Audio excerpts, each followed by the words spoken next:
Kalau ada orang yang merasa dirinya sudah baik, ada orang yang merasa dirinya belum baik, jauh lebih baik yang merasa bersalah. Karena orang bisa merasa bersalah itu karunia dari Allah. Tidak ada yang lebih pahit dari berharapnya hati kepada Allah. Allahumma aftah lana hikmataka ya Allah.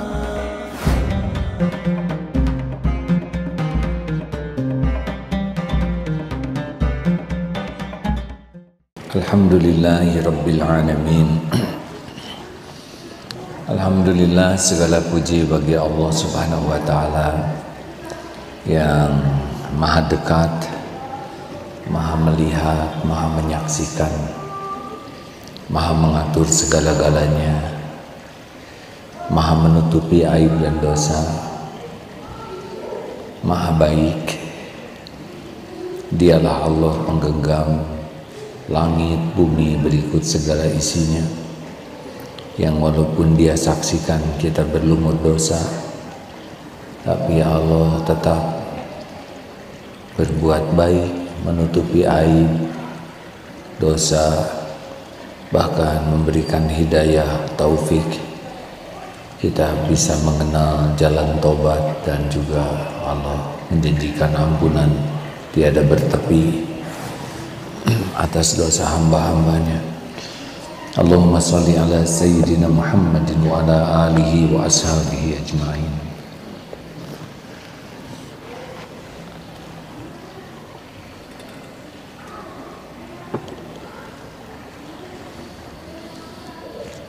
Hadirin, kajian kita kali ini Al-Ghaffar.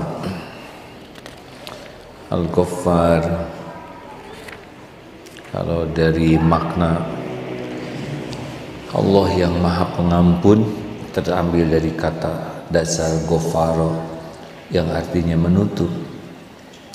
Ada yang berpendapat bahwa Al-Ghaffar berasal dari kata Al-Ghafaru, yaitu sejenis tumbuhan yang digunakan untuk mengobati luka. Jika pendapat pertama yang dipilih, artinya Allah yang maha menyaksikan dan maha melihat, maha tahu semua perilaku kita. Dia yang menutupi dosa-dosa kita dengan kemurahannya. Dia mengetahui aib-aib kita yang kita sembunyikan, dan Allah tetap menutupnya. Padahal kalau Allah membuka, pasti terbuka. Kita tidak diketahui segala kebohongan dan kejelekan kita, bukan karena kita jago menyembunyikannya, tapi karena Allah tidak membukanya saja. Kalau Allah membuka siapa diri kita, tidak ada yang bisa mencegah. Allah maha baik, walaupun dia saksikan, nyata sekali Allah menyaksikan semua maksiat, dari yang halus, kecil, sedang, dan besar, setiap saat. Tapi Allah menutupinya dengan Al-Ghaffar. Apabila hal yang kedua dipilih, berarti Allah menganugerahi hambanya rasa sesal, kepedihan yang bisa mengakibatkan kesembuhan. Jadi orang-orang yang akan diampuni Allah subhanahu wa ta'ala, selain ditutupi juga Allah memberikan taufik, orang itu bisa menyadari dosanya, bisa bertobat, dan Allah menyembuhkan luka dosa dengan ampunan, yaitu terhapus dosanya. Dalam Al-Quran terurang 5 kali Al-Ghaffar ini. Nah hadirin, mari kita coba lebih dalam lagi. Kalau dimaknai menutup saja, ya, Allah menutupi dan menyembunyikan hal-hal yang tidak pantas. Satu, misalkan Allah menutupi yang ada pada tubuh kita ini, dengan adanya kulit, rambut. Karena kalau dibuka ya wajah kita ini, kulitnya oleh Allah tidak dipasang, ini menjadi mengerikan diri kita ini. Ini saja kelopak mata kalau diambil saja oleh Allah penutupnya, tinggal bola matanya 2 sudah berbeda urusannya. Hidung ini kalau Allah buka kulitnya, tinggal hidungnya, tulangnya saja akan sangat berbeda. Belum lagi isi perut kita, kalau dibuka mungkin para dokter yang suka membedah itu bisa tahu alangkah seremnya jikalau kita bisa melihat apa yang disembunyikan oleh kulit ini. Jadi Allah memberikan penutup sehingga kita menjadi nampak indah ya. Karena di dalam ini sangat tidak terbiasa terlihat oleh kita. Kalau kita lihat orang luka saja kita sudah ngeri. Dengan luka yang menganga saja kita sudah merasa sangat ngeri. Allah tutupi. Dan itu harus sangat disyukuri hadirin.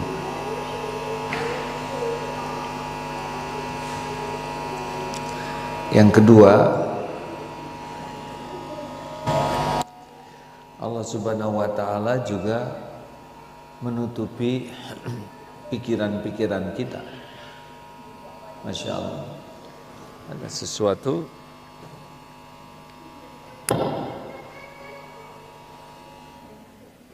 ya, terima kasih. Yang kedua, Allah juga menjadikan, Allah menutupi nih pikiran-pikiran kita, hati kita. Bisa dibayangkan kalau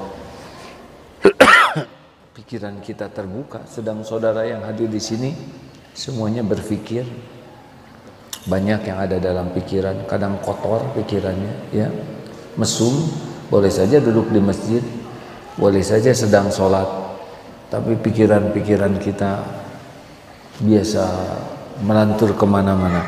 Coba hadirin, kalau pikiran kita yang kemana-mana ini dibuka oleh Allah, sehingga setiap orang tahu sholat kita ngelantur, pikiran kita ngaco, atau saudara yang sedang melihat ini juga diketahui dibukakan pikirannya, ini macam-macam. Dan yang kasihan intel, ya, dibuka oleh Allah pikirannya, ketahuan intelnya, tidak seru lagi.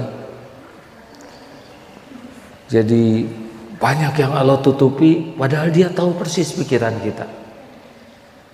Ngaconya pikiran kita, lirikan mata, niat dibalik lirikan. Juga Allah menutupi kebusukan hati kita, ujub, riya, takabur, kebencian kita kepada orang, kedengkian kita. Mungkin waktu salaman, tapi Allah tahu sebetulnya kita enak sekali kepada orang yang kita salami. Tutupi aib-aib kita, ya, zaman kita SMA, SMP, reuni saja sudah membuat kita tertekan karena mereka tahu modal kita. Ya, saya juga kalau reuni agak tertekan hadirin. Dan mereka juga tertekan, katanya saya tidak nyangka bakal jadi kiai, makanya suka dijailin begitu. Hati-hati bagi saudara yang masih SMA, jangan ngejailin temennya, karena tidak tahu, siapa tahu jadi kiai juga nanti. Bisi kualat, mending baik-baik saja, tidak usah ngejailin siapapun. Hadirin, yang ketiga juga Allah nanti akan menutup nih. Kalau kita terus menerus istighfar, memohon ampunan Allah di yaumal hisab, nanti kita akan diberikan tirai, sehingga pada waktu kita dihisab memang kita akan ketemu dengan dosa kita, tapi orang lain tidak bisa melihat dosa kita. Beda dengan al-afu, Allah maha memaafkan, kalau itu dihapus habis, tapi kalau ini ditutup. Dan kalau Allah menutupi dosa kita, tidak ada yang bisa membukanya.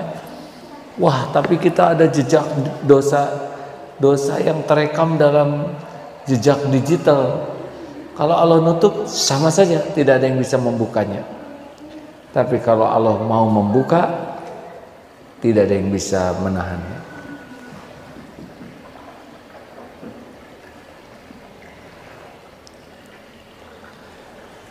Nah, sahabat-sahabatku sekalian, jadi makin kita banyak meminta ampunan kepada Allah, Allah suka.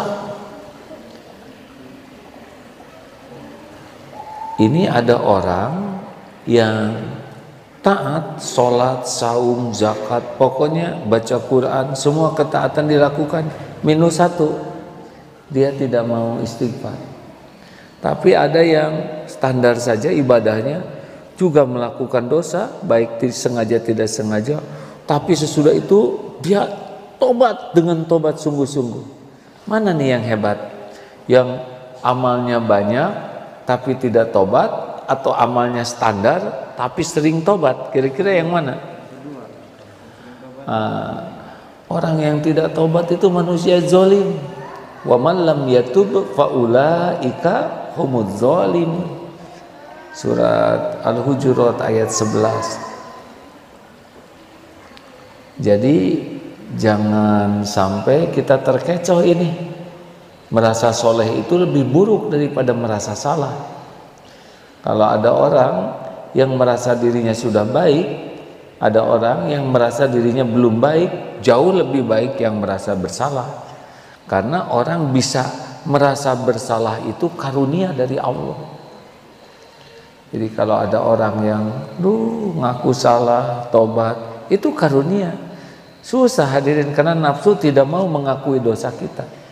Nafsu itu inginnya kita tuh udah dianggap baik, benar saja.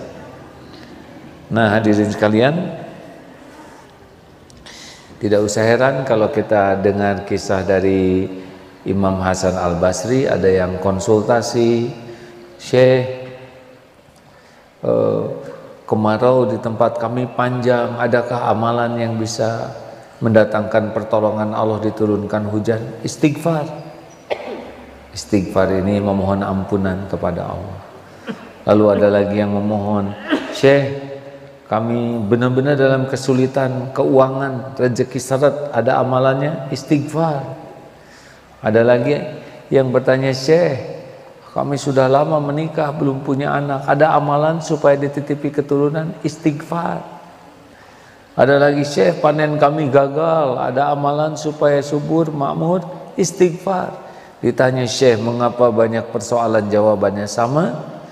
Dan beliau juga kurang lebih mengatakan, itu bukan perkataanku, itu kalam Allah. Surat Nuh ayat 10, 11. A'udzubillahi minasyaitonirrajim.